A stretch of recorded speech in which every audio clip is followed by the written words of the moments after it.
नमस्कार दोस्तों, आज हम बात करेंगे एक बहुत ही प्रेरणादायक और जीवन को बदल देने वाली पुस्तक चुप रहने की शक्ति के बारे में, जिसे लिखा है यथेंद्र कुमार सिंह ने।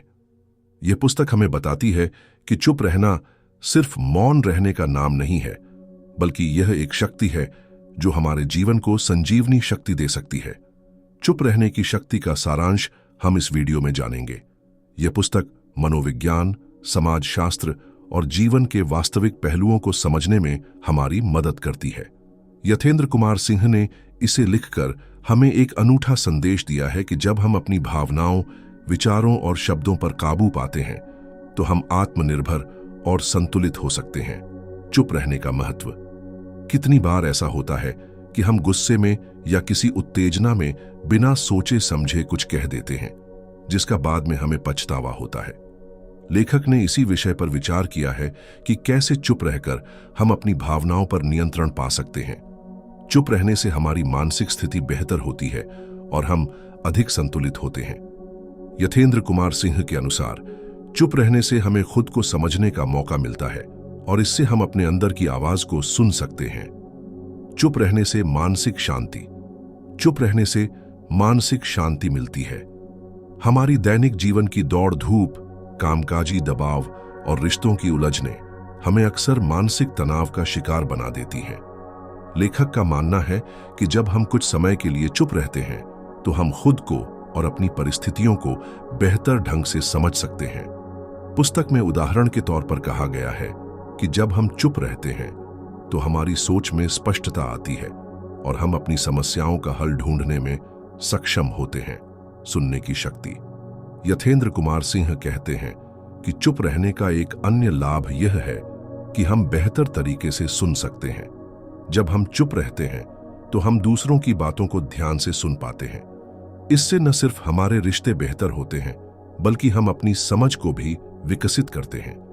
चुप रहकर हम दूसरों की बातों को गहरे से समझने में सक्षम होते हैं, जो किसी भी रिश्ते के लिए महत्वपूर्ण है। इसलिए हमें सिर्फ बोलने का नहीं, बल्कि सुनने का भी अभ्यास करना चाहिए। आत्मनियंत्रण और चुप्पी।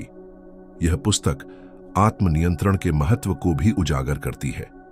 चुप रहने से हम अपने भावनाओं और प्रतिक्रियाओं पर काबू पा सकते हैं। जब हम गुस्से या उत्तेजना में कुछ कहते हैं तो बाद में पछताते हैं, लेकिन चुप रहने से हम अपने भीतर की आवाज सुन सकते हैं और उस पल की स्थिति को ठीक से समझ सकते हैं। यथेंद्र कुमार सिंह का कहना है, जो व्यक्ति अपने विचारों और शब्दों पर नियंत्रण रखता है वह सशक्त होता है। चुप रहने से रिश्तों में सुधार। कभी कभी रिश्तों में भी हम अधिक बोलने के कारण समस्याएं उत्पन्न कर लेते हैं। चुप रहने से न केवल हमारी व्यक्तिगत शांति बढ़ती है, बल्कि हमारे रिश्ते भी सशक्त होते हैं। लेखक ने इस पर भी गहरी सोच व्यक्त की है कि चुप रहकर हम दूसरे व्यक्ति को बेहतर तरीके से समझ सकते हैं और उनके दृष्टिकोण का सम्मान कर सकते हैं। दूसरों के साथ बेहतर संबंध। यथेंद्र कुमार सिंह ने यह भी बताया कि चुप रहने से हम दूसरे लोगों के साथ बेहतर संबंध बना सकते हैं।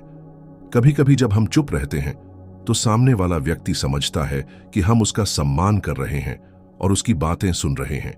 यह विश्वास और समझ का आधार बनता है। पुस्तक का मुख्य संदेश यही है कि चुप रहना न केवल मौन रहने का नाम है, बल्कि यह एक मानसिक शक्ति है। जब हम चुप रहते हैं तो हम अपने जीवन की दिशा को बेहतर तरीके से नियंत्रित कर सकते हैं। यथेंद्र कुमार सिंह हमें यह सिखाते हैं कि चुप रहकर हम न केवल अपने लिए बल्कि दूसरों के लिए भी अच्छा कर सकते हैं। दोस्तों, चुप रहने की शक्ति हमें यह सिखाती है कि कभी कभी कुछ न कहने से कहीं ज्यादा प्रभावशाली हो सकता है। हमें अपने शब्दों को सोच समझकर प्रयोग करना चाहिए, क्योंकि शब्दों में इतनी शक्ति होती है कि वे हमारे जीवन को बदल सकते हैं।